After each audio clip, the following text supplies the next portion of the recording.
नमस्कार दोस्तों, स्वागत है आपका A to Z स्टोरीज अद्भुत ऑफिशियल पर। साधु संत फकीर गुरु रहबरों की सदा ही जय जयकार। कबीर साहब सदगुरु कबीर जी महाराज कहते हैं, कबीर गुरु बिन माला फेरत, गुरु बिन देते दान, गुरु बिन दोनों निष्फल है, चाहे पूछो वेद पुराण। कि गुरु के बिना ज्ञान या कोई भी जो धार्मिक कार्य है वे सफल नहीं होता। अब ये गुरु की महिमा है कि गुरु के बिना जो है वो बात नहीं बनती। लेकिन आज हम बात करेंगे कि शिष्य कितने प्रकार के होते हैं, कौन से शिष्य की श्रेणी में आप अपने आप को रखते हो, और उसके बाद फिर हम बात करेंगे कि गुरु कितने प्रकार के होते हैं और किस प्रकार से आपको एक एक करके वे गुरु मिलते हैं। तो सबसे पहली बात आती है शिष्य की। तो शिष्य तो वो है जो शिक्षा लेता है, जो सीख लेता है, जो मर्यादा में रहता है और गुरु के पद का जो है सम्मान करता है, वो शिष्य है। और शिष्य 1 2 3 तरह के नहीं, पूरे 4 तरह के होते हैं शिष्य। जिस प्रकार एक भक्त होता है, इसी प्रकार सबसे पहले आपको एक उदाहरण के तौर पर यदि बताया जाए तो शिष्य जिस प्रकार से कक्षा के भीतर एक जो टीचर होते हैं, मास्टर होते हैं, शिक्षक होते हैं, वो पढ़ाते हैं बच्चों को, तो उनमें से कुछ बच्चे ऐसे होते हैं जिनके 100 में से 100 नंबर आते हैं और कुछ बच्चे ऐसे होते हैं जिनके औसत नंबर आते हैं। लेकिन कुछ बच्चे ऐसे भी होते हैं जो फेल हो जाते हैं।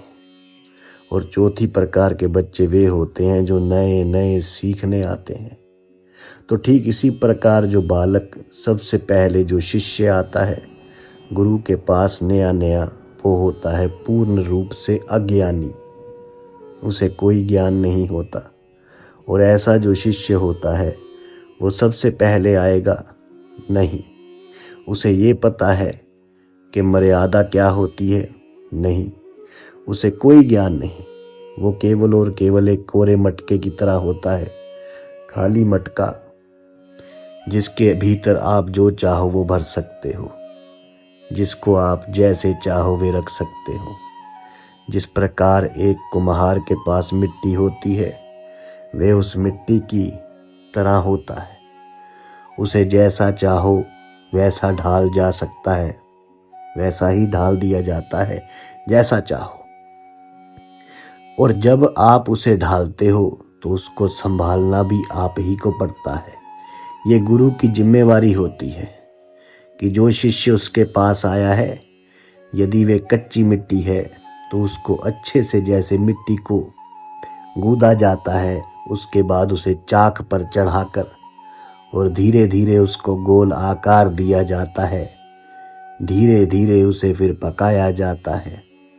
जिस समय उसको गोल आकार दिया जा रहा होता है, मटके को जैसे बनाते हैं, तो कुम्हार क्या करता है, कुम्हार बाहर से इस तरह थाप मारता है ताकि जो मटका है वो गोल बने, वो सही बने, जो मिट्टी है वो सही से चिपके, किंतु साथ ही साथ भीतर से उसको संभाले भी रहता है वो, ताकि जब थाप पड़े तो वो टूटे नहीं। तो ठीक इसी प्रकार जो शिष्य होता है, नया शिष्य, उस नए शिष्य के साथ भी यही होता है। उसको उस जो परंपरा है गुरु शिष्य की, मुर्शिद मुरीद की, उसमें ढाला जाता है, उसको तैयार किया जाता है, धीरे धीरे धीरे धीरे पकाया जाता है उसको, ताकि जब उसको ज्ञान दिया जा सके तो वे ज्ञान ग्रहण कर सके। क्योंकि जिस प्रकार मटका यदि कच्चा है और उसमें आप पानी डालेंगे तो क्या होगा, केवल कीचड़ ही कीचड़ होगा। वो मटका कहीं से फूटेगा, कहीं से रिसेगा और सारा पानी बह जाएगा और वो मटका भी टूट जाएगा। तो ठीक इसी प्रकार यदि शिष्य को सही से पकाया ना जाए, शिष्य को अगर सही से ढाला ना जाए, तो शिष्य उस ज्ञान को ग्रहण नहीं कर पाएगा। तो उसको ग्रहण करने के लिए पहले शिष्य को अधिकारी बनना पड़ता है, और अधिकारी बनने के इस रास्ते में गुरु की बहुत बड़ी भूमिका होती है। गुरु की ही सारी भूमिका होती, बड़ा महत्वपूर्ण भूमिका होती है। तो ये तो हो गया कच्चा शिष्य जो कि शुरुआत में आता है, एकदम नया अज्ञानी शिष्य जिसे कहते हैं। दूसरा होता है अनाड़ी शिष्य। अनाड़ी शिष्य किसे कहते हैं? अनाड़ी शिष्य वो होता है जो कि कहीं से सुनकर आया है ज्ञान, और उस ज्ञान को आकर और फिर उसको फिर गुरु को ही सिखाने लगता है, गुरु को ही समझाने लगता है कि गुरु जी हमने वहाँ पर ऐसा सुना, गुरु जी फलाने गुरु ऐसे कहते हैं। ये वे होते हैं जिनके मन के भीतर पहले से कुछ ना कुछ भरा होता है, पहले से कुछ ना कुछ वो अर्थ का अनर्थ करके आए होते हैं। क्योंकि यदि उन्हें वास्तव में सच्चा ज्ञान मिला होता तो वे तो आते ही नहीं, किंतु फिर भी वे आते हैं क्योंकि उनको सच्चा ज्ञान नहीं मिला, उनके मन को वो शांति नहीं मिली, या फिर उनको कहिए कि उनकी प्यास नहीं बुझी, या फिर कहिए कि वो भेद नहीं मिला जिस भेद से ज्ञान ग्रहण किया जाता है। तो ये जो है ये अनाड़ी शिष्य होता है। और अनाड़ी शिष्य इतनी जल्दी से मानता भी नहीं है।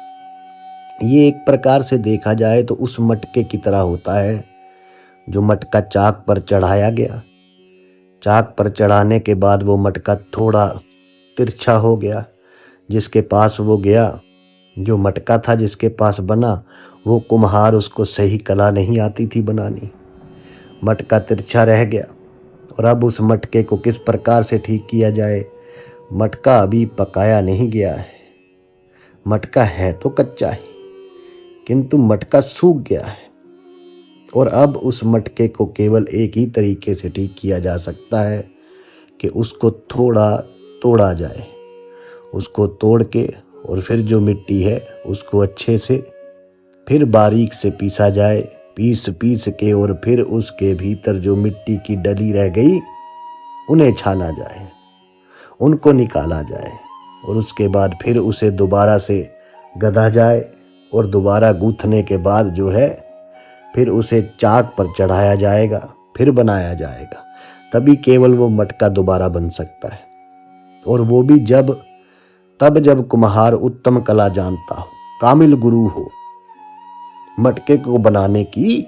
तो कहने का मतलब ये है कि यदि जो शिष्य है वे अनाड़ी है, वो शिष्य कहीं से ज्ञान सुनकर आया है, तो याद रखिए हमारे भीतर सबसे ज्यादा किस चीज का असर पड़ता है? वन वे कम्युनिकेशन, जो केवल एक तरफ से हो। किसी ने कुछ कह दिया और उसके बाद आपको कुछ कहने का मौका ही नहीं दिया, कि आपको किसी ने कुछ कह दिया और फिर आपको बोलने का मौका ही नहीं दिया।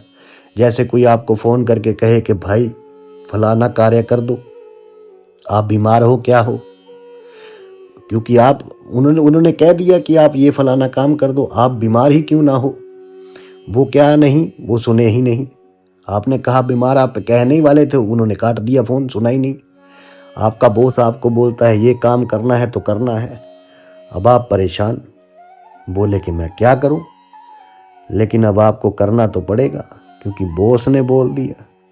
अब आप वापस कुछ कर नहीं सकते हो, तो आप उस काम को करते हो। तो ठीक इसी प्रकार विज्ञापन आते हैं टीवी के ऊपर, टीवी पर जो विज्ञापन आते हैं आप उन्हें देखते हैं, आप कभी उनसे प्रश्न नहीं करते, कभी नहीं। जब वे विज्ञापन आता है कभी आप सोचते भी नहीं उसके बारे में। अब होता क्या है? होता ये है कि जब आपने कुछ सोचा ही नहीं, वन वे कम्युनिकेशन है, केवल वहां से संदेश आप तक पहुंचाया गया, आपका प्रश्न वहां तक पहुंचा ही नहीं। आपके पास संदेश आया, अब आपका जो सवाल है वो तो वहां तक पहुंचा ही नहीं। वो दिखाएंगे, बोले जी ये पानी जो है ना, ये पानी पियो, आप परमात्मा ने इतनी नदियां दी है, इतने जल दिए हैं, लेकिन हमने उस पानी को कर दिया है प्रदूषित। और उसने क्या कहा? अरे इसको प्रदूषित करते रहो, कोई फर्क नहीं पड़ा, हम फिल्टर करके आपको पानी दे देंगे, फिल्टर का पानी। उसके बाद फिर जो है आजकल आरओ चल गए। बिसलरी का पानी बहुत वर्षों पहले, बहुत वर्षों पहले, कई दशक पहले जिस व्यक्ति ने ये बोतल का पानी बनाया था, उसने कहा था एक समय आएगा जब केवल ये बोतल ही बिकेगी। और वास्तव में उस जो कहा था वे समय आ गया, क्योंकि उसे वो पानी बेचने की कला आती थी। उसने लोगों को संदेश दिया कि आप जो पानी पी रहे हैं उसमें तो बैक्टीरिया है, जर्म्स हैं। आपने देखा वो जर्म्स हैं, बात तो सही है। अब ये कह रहा है कि टीवी पर तो बात सही होगी और आप उस बात को मान लेते हो। आपने कभी उससे प्रश्न नहीं किया कि ये बोतल तुम्हारे पैदा होने से पहले जो लोग पानी पीते थे तब तो नहीं थी। तुम भी जो है ये बोतल तुमने अब बनाई है, किंतु तुम जब पैदा हुआ तुमने भी यही नदियों का पानी पिया, तब ये बोतल कहाँ थी। और आप देखिए उन बोतलों को पी पी के लोग और ज़्यादा बीमार हो रहे हैं, अस्पतालों में लाइनें और बढ़ गई हैं। लेकिन फिर भी हम प्रश्न नहीं करते। क्यों नहीं करते? क्योंकि हम वन में कम्युनिकेशन जो उधर से बोल दिया गया बस वही चीज़ है। ठीक इसी प्रकार से जो है यूट्यूब से ज्ञान लेकर लोग जो फेसबुक से ज्ञान लेकर आते हैं, इधर उधर से उठ पटांग ज्ञान लेकर आते हैं, वो कभी प्रश्न करते ही नहीं कि जो ज्ञान आप दे रहे हैं वो ज्ञान सही है कि गलत है। वो कभी उस पर तर्क ही नहीं करते, कभी अपने भीतर बैठकर आत्म मंथन करते ही नहीं कि जो बताया गया वे वास्तव में सही है कि नहीं है। उनको जो बताया गया वो उसी को मान लेते हैं। जिस प्रकार आंदोलन होते हैं, लोगों को नहीं पता कि हम यहाँ क्यों बैठे हैं, धरने पर क्यों बैठ गए। बस जी हमारे बड़े ने कहा था बैठ जाओ तो हम बैठ गए। उससे चाहे लोगों को परेशानी हो रही हो, चाहे खुद के घर के चूल्हे ठंडे पड़े हो, लेकिन उन्होंने बोला बैठ गए तो बैठ गए। तो ऐसे लोगों को क्या कहेंगे? ये लोग हैं अनाड़ी। और ऐसे ही होते हैं अनाड़ी शिष्य, जो सिर्फ लोगों की बातें सुनकर, इधर उधर की बातें सुनकर आ जाते हैं। और ऐसे शिष्य को दोबारा से सही शिष्य बनाने में, उत्तम शिष्य बनाने में बहुत पापड़ बेलने पड़ते हैं, क्योंकि उस शिष्य को तोड़ा जाएगा। उस शिष्य को जैसे मिट्टी को रगड़ा जाता है, उस शिष्य को रगड़ा जाएगा। उस शिष्य को जो अहम है, अहंकार हो जाता है कि अरे मैं इतना ज्ञान सुनकर आया हूँ, समझ कर आया हूँ, वो उस ज्ञान को छोड़ना नहीं चाहता, क्योंकि उसे लगता है कि मैंने इतने दिनों में जो ये ज्ञान प्राप्त किया है, आज मुझसे ये सब कुछ छोड़ने के लिए कहा जा रहा है। वो उसे छोड़ना नहीं चाहता, वो उसी में ही लिप्त रहना चाहता है, क्योंकि वो उसकी मेहनत का ज्ञान था, अर्जित किया हुआ। हालांकि उसका अनुभव ज्ञान नहीं है। दरअसल जो सत्य ज्ञान है वो तो अनुभव ज्ञान है, लेकिन उसने इतने दिन अपना समय व्यर्थ किया था ये ज्ञान सुनने के लिए। लेकिन अब उसे जब वो ज्ञान तोड़ने को कहा जाएगा, छोड़ने को कहा जाएगा, तो उसका मन मानता नहीं है। और इसी कारण वो जो ज्ञान है, जो सच्चा ज्ञान, उसे ग्रहण नहीं कर पाता, क्योंकि जो पिछला ज्ञान है वो दुविधा पैदा करता है कि नहीं, जो पहले ज्ञान सुना वो तो ये कहता था और ये ज्ञान बिल्कुल उसके विपरीत है, तो दोनों में से कौन सा सही है। अब जब दुविधा में व्यक्ति रहता है तो दुविधा में व्यक्ति कभी भी सही निर्णय नहीं ले पाता। इसलिए व्यक्ति को केवल एक ही मार्ग पर चलना चाहिए, तो दुविधा फिर कभी नहीं होनी चाहिए। दुविधा मतलब दो विद्या। जहाँ दो विद्याएं आपके पास हो जाती हैं, दो ज्ञान हो जाते हैं, जहाँ पे दो रास्ते हो जाते हैं, वही दुविधा है। जहाँ केवल एक है वहाँ कोई दुविधा है ही नहीं। इसलिए व्यक्ति कलयुग में फंसता है तो सिर्फ दुविधा में फंसता है। चाहे कितना बड़ा ज्ञानी हो, उसको दुविधा अगर डाल दी जाए उसके मन में, बस वो फिर फंस गया। सारी उम्र लगा रहेगा, वो दुविधा दूर नहीं होगी। दुविधा दूर होती है अनुभव से, और अनुभव तब मिलता है जब गुरु के मार्ग पर चलेंगे। जब तक गुरु नहीं है तब तक आपके भीतर जो भी ज्ञान है वे सब दुविधा है। तो इसलिए जो आपको बताया जाता है उस पर भरोसा रखिए। यदि आप एक सही गुरु के पास जाते हैं और सही गुरु अगर आपको कहते हैं कि पुरानी बातें छोड़ दो तो छोड़ दो, क्योंकि आपको नया ग्रहण करने के लिए उसका अधिकारी बनना पड़ेगा और उसको अधिकारी बनाना पड़ेगा। नहीं तो बिना अधिकारी के आप उस ज्ञान को ग्रहण नहीं कर पाएंगे। ये ज्ञान ही इतना बारीक है कि अगर आपके भीतर छोटा सा भी छेद रहा तो ये सारा ज्ञान निकल जाएगा।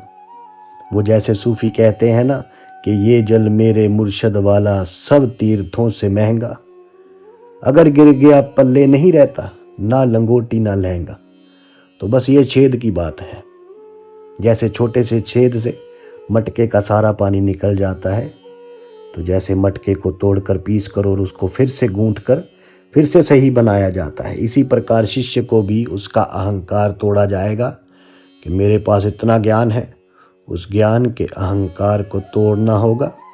उस शिष्य को तपस्या की भट्ठी में तपाना होगा।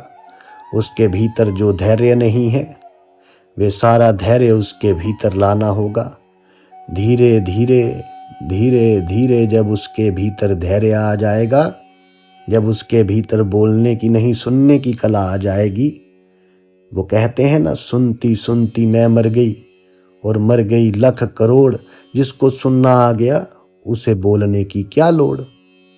तो जब उसे सुनने की कला आएगी तभी ही वो आगे बढ़ पाएगा। अब तीसरा होता है अल्पज्ञानी शिष्य। जो अल्पज्ञानी शिष्य होता है ये वे शिष्य होता है जिसको थोड़ा सा ज्ञान हो गया, गुरु ने ज्ञान दिया और गुरु के ज्ञान से अब वो धीरे धीरे अपना अनुभव करने लगा है। लेकिन थोड़ा थोड़ा अनुभव हुआ है और थोड़ा उसे ज्ञान भी हुआ। अब वो क्या करेगा? जो नए शिष्य होंगे उन नए शिष्यों के ऊपर अपनी धाक जमाने की कोशिश करेगा, अपना रोब जमाने की कोशिश करेगा। अल्पज्ञानी कहिए या नो सिखिया कह दीजिए, एक ही बात है। तो इसलिए कहा जाता है कि अजल गगरी छलकत जाए जो मटका।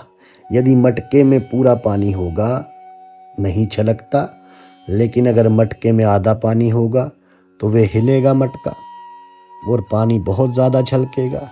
कभी सिर पे आधा मटका पानी रख के और लेकर चल कर देख लीजिए, और फिर पूरा भर के तब लेकर चल कर देख लीजिए। आपको स्वयं ही ये अनुभव हो जाएगा कि आधे वाला ज़्यादा हिलता है मटका और पानी भी ज़्यादा जो है ऐसे आपको परेशान करता है। तो ठीक इसी प्रकार जिस शिष्य के भीतर ज्ञान कम है, अधूरा है, वे ज़्यादा छलकता है। और अधूरा ज्ञान बड़ा ही खतरनाक होता है, क्योंकि वो केवल आधी चीज़ें ही जानता है, किंतु उसे लगता ये है कि मैं तो ज्ञानी हो गया हूँ। अरे बस यही ज्ञान था, ये मोटा ज्ञान है। लेकिन जब तक बारीक ज्ञान नहीं होगा तब तक वो मोटा ज्ञान भी व्यर्थ है। इसको एक तरीके से ऐसे समझिए कि जैसे आपने किसी बर्तन के भीतर किसी बर्तन को अगर पूरा भरना है और आपके पास रोड़ियाँ पड़ी हैं, पत्थर जो छोटे छोटे, आप उसमें रोड़ियाँ भर दीजिए बर्तन में। आपने तो अपनी तरफ से बर्तन को पूरा भर ही दिया है, किंतु वास्तव में क्या, उसके भीतर अभी कुछ जाएगा नहीं। आप कहेंगे जी पूरा भर गया, किंतु नहीं, वो पूरा नहीं भरा। उसके भीतर अभी भी खाली जगह है, क्योंकि रोड़ियाँ आपस में बिल्कुल अच्छे से सेट नहीं हुई है। अब आप उसके भीतर क्या करेंगे? रेत डालेंगे और उसको हिलाएंगे, तो धीरे धीरे आप देखेंगे कि उसके भीतर रेत भी समा गई। आपको लगेगा बस अब तो ये चारों तरफ से भरा दिखाई दे रहा है, अब इसमें कुछ भी नहीं जा सकता। किंतु जा सकता है। जब आप उसके भीतर आप पानी डालेंगे, वो पानी अपनी जगह बना लेगा। जो रेत थोड़ा हल्का है वो रेत दब जाएगा और फिर धीरे धीरे पानी भी उसमें भरना शुरू हो जाएगा। और जब पानी से भी वो लबालब भर जाएगा तब आप कहेंगे कि हाँ, कि अब ये भर गया। किंतु एक जो नौसिखिया शिष्य होता है, जो अल्पज्ञानी शिष्य होता है, वो तो केवल कंकड़ डालते ही उसको ये लगता है कि अरे ये तो ऊपर तक भर गया। उसको भीतर में जो बीच का गैप होता है, जो स्थान होता है खाली, वो उसे दिखता ही नहीं, क्योंकि अपनी कमी किसी को दिखती नहीं है। अपनी अकल और दूसरे की माया ही ज़्यादा लगती है सबको। इसलिए हमें पहले अपनी कमी देखनी चाहिए। तो ये होता है एक अल्पज्ञानी शिष्य। और अल्पज्ञानी शिष्य क्या होता है कि वो बोलता है अध झल गगरी छलकत जाए वो छलकती ज़्यादा है, आवाज़ ज़्यादा करता है। थोथा चना बाजे घना, कि जो थोथा चना होता है, जिस चने में छेद होता है, उसको अगर ऐसे करेंगे तो बजता है। जो थोथा चना होता है वो बजता है। तो इसलिए जो ज़्यादा बोले, जो शिष्य बात बात पर कि हाँ जी हाँ, सही कहा, ये ऐसे ही होता है। गुरु कुछ समझा रहे हैं और बीच बीच में बोलता रहे कि हाँ जी हाँ। कई शिष्य होते हैं ऐसे, तो गुरु जी बता रहे हैं, बोले हाँ जी हाँ, ऐसे ही होता है, सही बोल रहे हो आप। तो यहाँ पर जो है ऐसी बहुत सी घटनाएं जो हैं हमने अपनी आंखों से भी देखी है। तो ये होते हैं अल्प ज्ञानी या नौसिखिए। क्योंकि जब व्यक्ति बोलता है तो उसके जो कान हैं वे बंद हो जाते हैं। ये मनुष्य का स्वभाव है कि जब वो बोलता है तो केवल उसके कान जो है वे बंद हो जाते हैं और उसकी बुद्धि भी बंद हो जाती है। और जैसे ही वे बोलना बंद करता है तो कान बिल्कुल साफ साफ सुनते हैं। इसलिए जब ज्ञान ग्रहण करने की बारी आती है तो केवल और केवल व्यक्ति को सुनना चाहिए। जब तक गुरु पूछे नहीं कि हाँ बताइए, जब तक आपसे पूछे नहीं हाँ, तब तक नहीं बोलना चाहिए। शांत एकदम, नहीं तो क्या होगा, आप बोलोगे और गुरु कुछ आपको याद शायद बताना चाह रहे होंगे, लेकिन वो समझ जाएंगे कि नहीं, आप इस बात के अधिकारी है ही नहीं, और वे आपको बताना बंद कर देंगे। वहीं पर जो आपका ज्ञान का स्तर था वे रुक जाएगा। उस प्रवाह को रुकने मत दीजिए। तो क्या करना चाहिए? शांत, मौन रहना चाहिए। क्योंकि जब व्यक्ति मौन रहता है, नम्र रहता है, विनम्रता के साथ उसके भीतर पात्रता आती है, तभी वे सीखता है। अब उसके बाद होता है पूर्ण ज्ञानी शिष्य। किंतु पूर्ण ज्ञानी बनने से पहले जो अल्प ज्ञानी है, जो नौसिखिया है, उसके भीतर जो ज्ञान का अहंकार है, जो अभिमान है, हर एक के भीतर किसी न किसी चीज का अभिमान होता है। किसी के पास धन का, किसी के पास बल का, किसी के पास ज्ञान का। तो जो ज्ञानी होता है उसके पास ज्ञान का होता है। अब चाहे वो नौसिखिया ही क्यों ना हो, और जब उसके भीतर ये जो ज्ञान का अहंकार है, ये ज्ञान का अहंकार उसको बोलने के ऊपर बाध्य करता है, तो उसके उस ज्ञान के अहंकार को तोड़ा जाता है, ये समझा कर कि देखो, तुम तर्क करो हमारे साथ, पूछो प्रश्न कि तुम्हें कितना आता है, और यदि नहीं आता है, तुम्हारा अनुभव नहीं है, फिर तुम बोलते क्यों हो? पहले अनुभव ग्रहण कर लो, और फिर धीरे धीरे व्यक्ति जब अनुभव ग्रहण करता है, सीढ़ी दर सीढ़ी जब वो ज्ञान की चढ़ता है, तो उसे समझ में आती है कि मैं कितना बड़ा मूर्ख था। मैं वो ज्ञान लोगों को बता रहा था जो ज्ञान वास्तव में एक बहुत ही नीचे दर्जे का है। वे वास्तव में ज्ञान था ही नहीं, और मैं उसे ही ज्ञान समझे हुआ था। असली ज्ञान तो अब प्राप्त किया है, वो हर पर चढ़ता जाएगा और उसे यही लगेगा यही असली ज्ञान है।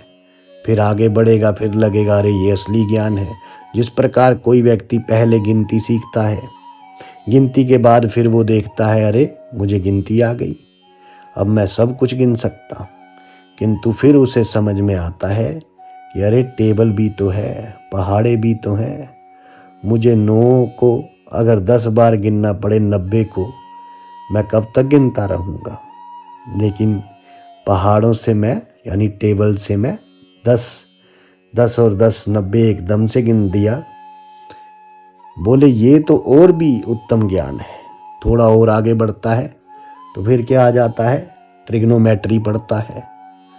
उसके और आगे बढ़ता है तो डिफरेंशिएशन पढ़ता है, इंटीग्रेशन, ये सब चीज़ें और बड़ी बड़ी चीज़ें पढ़ता है। इंजीनियरिंग पढ़ता है, मेडिकल लाइन में जाता है तो एनाटमी पढ़ता है, जोलॉजी पढ़ता है, बायोलॉजी पढ़ता है, फिजिक्स पढ़ता है, केमिस्ट्री पढ़ता है। तो उसे समझ में आता है कि ज्ञान की तो कोई सीमा ही नहीं है। So learning is never ending process, कि ज्ञान जो है उसका कोई अंत नहीं, ये लगातार जीवन भर चलता रहता है। इसलिए शिक्षा सारी उम्र ग्रहण करनी पड़ती है। हर एक से हम सीखते हैं, बच्चे से सीखते हैं, बड़े से सीखते हैं।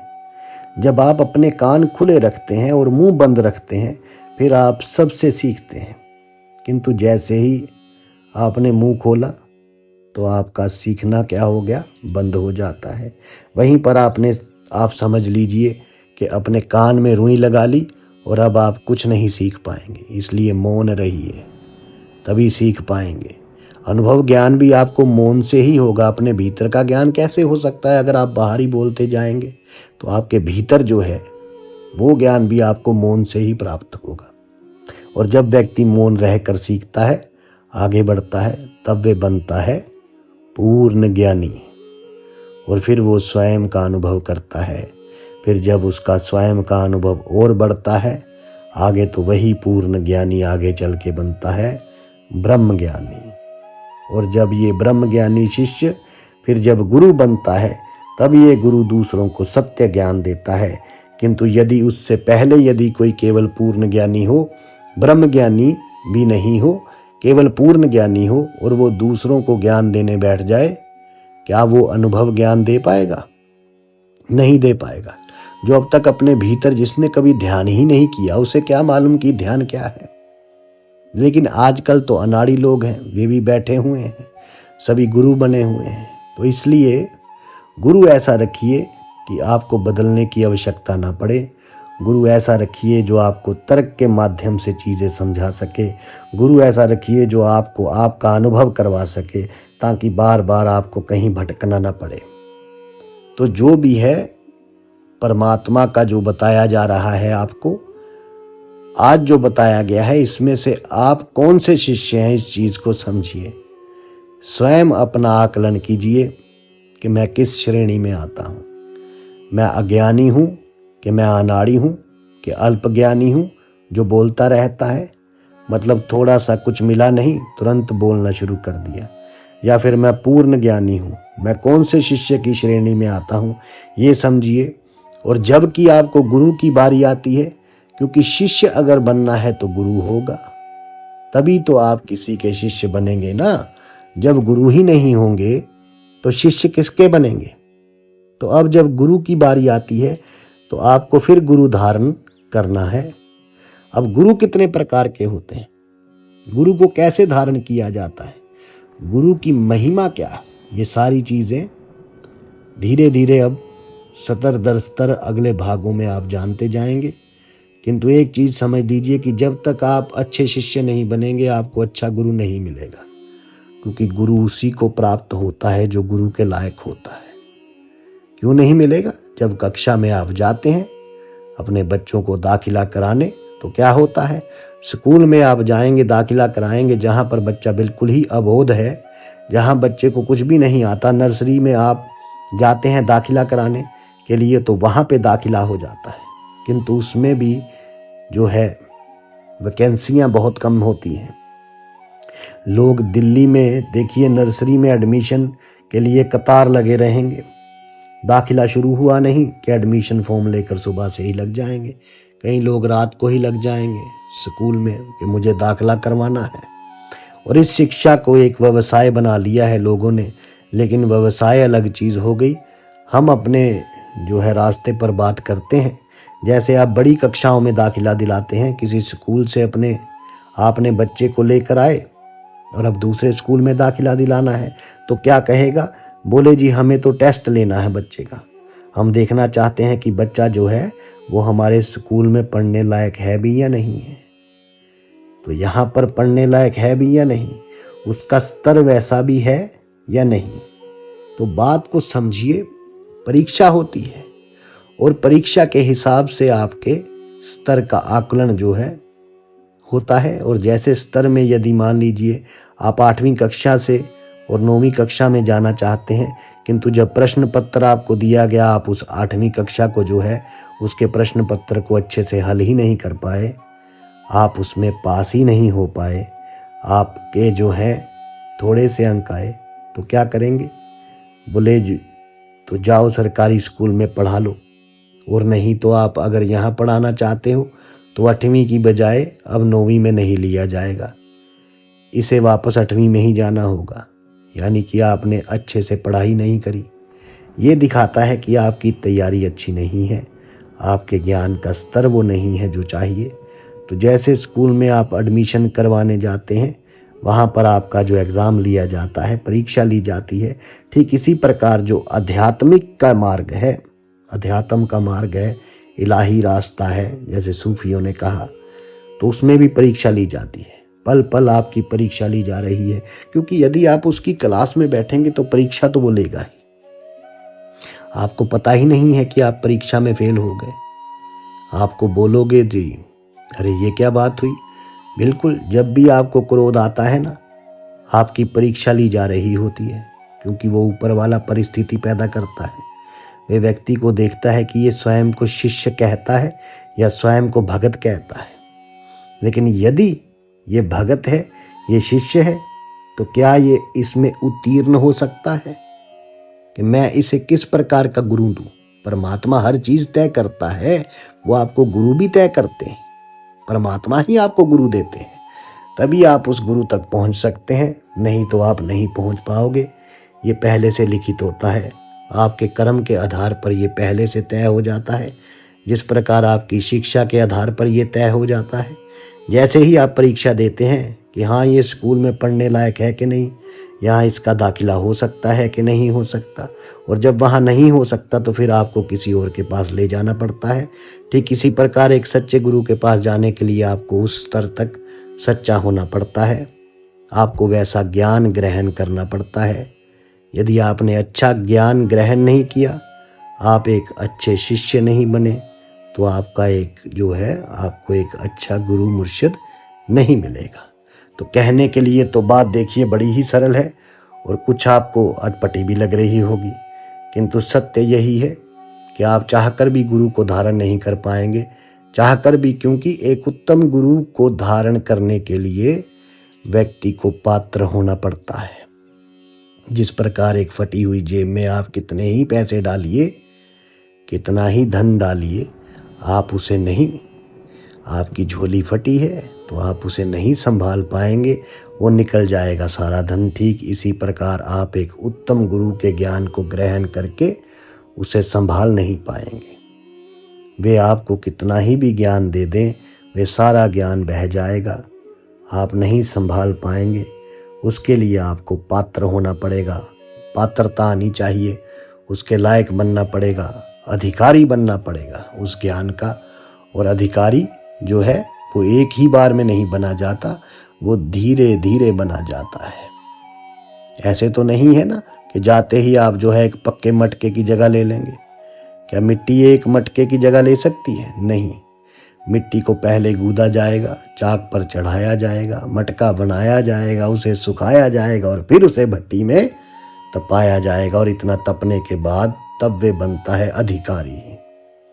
उसमें भी यही देखा जाता है कि इसमें से कौन सा मटका ठीक है, कौन सा नहीं, कौन सा पक गया, कौन सा नहीं पका, और जो नहीं पके होते उन्हें निकाल दिया जाता है, और जो पक गया होता है वही वास्तव में सच्चा अधिकारी होता है पानी भरने का। ठीक इसी प्रकार जो शिष्य होते हैं, ये सारे शिष्य चाहे नौसिखिया हो, चाहे नया शिष्य हो, अज्ञानी हो, चाहे अल्प ज्ञानी हो, चाहे अनाड़ी हो या फिर पूर्ण ज्ञानी हो, हर एक को पहले जांचा जाता है, परखा जाता है, परीक्षा ली जाती है। गुरु जो है, मुर्शद जो है, आपके जो गुरु हैं, वो परीक्षा ना भी ले, लेकिन वो ऊपर वाला जो है वो हर घड़ी हर पल परीक्षा लेता है। वो आपको उसी रास्ते पर ले जाएगा। कुछ भी कर लो आप, कुछ भी का मतलब साम दाम दंड भेद कुछ भी अपना लो, आप उसी गुरु के पास पहुंचोगे जिसके आप लायक हो। यदि कोई ये सोचे नहीं जी मैं पैसे देकर मैं अच्छे गुरु को पालूंगा, तो आप नहीं पा सकते। क्यों? क्योंकि जो गुरु पैसे ही ले लेगा वो गुरु अच्छा किस प्रकार हो गया। बहुत से लोग कहते हैं ना जी, हम तो जी 1100 का नामदान ले आए, कोई कहता है 5100 का नामदान ले आए, कोई कहता है इतने का ले आए। तो कई जगह क्या होता है कि हम आपको नाम दान दे देंगे। शर्त क्या है? अपनी कमाई का 25% आपको यहाँ पर दान करना होगा हर महीने। कोई कहता है जी 10% दान करना होगा हर महीने। अरे ये किसके लिए चाहिए 10%? ये किसके लिए चाहिए 25%? और फिर आपको लगता है कि आपने अच्छा गुरु कर लिया, सच्चा गुरु कर लिया। जिसने आपका धन ले लिया वो धन का लोभी कैसे सच्चा हुआ? अब आप ही तय कीजिए। क्योंकि शिष्य आपको बनना है तो किसी ऐसे समर्थ और सच्चे गुरु की खोज कीजिए जो इन सब से परे हो। किंतु इसके लिए पहले स्वयं को ऐसा बनाइए, क्योंकि आप स्वयं देखिए, मीराबाई जी स्वयं ही पहुंच गई थी सदगुरु कबीर जी महाराज के पास, और कबीर साहब से फिर सदगुरु रविदास जी के पास। इसी प्रकार पीपा जी स्वयं पहुंच गए थे। जिसे जहां जाना होता है वो वहां पहुंच ही जाता है। दादू साहब कहाँ अहमदाबाद पैदा हुए, लेकिन कहाँ आकर बसे? राजस्थान में। और फिर रजबदास जी और अनेकों अनेक संत उनके शिष्य बने। कहाँ कहाँ से आकर बने। तो या तो सच्चा गुरु आपके बीच में आकर बैठ जाएगा, और या फिर आप सच्चे गुरु के पास पहुंच जाओगे जब आप अधिकारी बनोगे। तो स्वयं पहले अधिकारी बनिए, उसके बाद सब कुछ अपने आप हो जाएगा। और जब ये सब होगा तब आपको पता भी नहीं चलेगा कि मेरे साथ ये सब हो गया। आप आश्चर्य मानेंगे। अच्छा, ऐसा भी होता है। किंतु तब आपको परमात्मा की कृपा अनुभव होगी कि हाँ, परमात्मा की ये वास्तव में कृपा है, उसकी जो है रहमत है, उसकी जो है लीला है। इसलिए याद रखिए, पल पल आपकी परीक्षा हो रही है। यदि भक्ति मार्ग में आना हो तो इतना सरल नहीं। हर एक पल सतर्क रहिए। जब भी आपके मन में आता है लोभ, तो समझिए आपकी परीक्षा है, क्या करना है। यदि आपके मन में काम विकार उठता है तो क्या करना है, समझ लीजिए पहले ही। हर पल हर क्षण कि अब मेरे मन में ये विचार आ रहा है, सोचिए कि अब मुझे क्या करना है। मुझे सच्चा होना है या कच्चा होना है? क्योंकि कच्चे और सच्चे में फर्क केवल यही है, एक तर्क है और एक लापरवाह है। तो आप यदि लापरवाह हैं, आप परीक्षा में फेल हो जाएंगे। आप सतर्क हैं, आप परीक्षा में पास हो जाएंगे।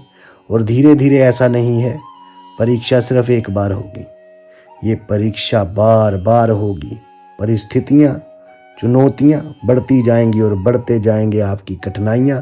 जितनी कठिन परीक्षा उतना स्तर ऊंचा, और उतने ही स्तर ऊंचे स्तर के आप शिष्य बनेंगे, और उतने ही ऊंचे स्तर का आपको फिर गुरु मिलेगा। तो इसलिए शिष्य बनिए ऊंचे स्तर के, शिष्य बनिए सच्चे, कच्चे नहीं।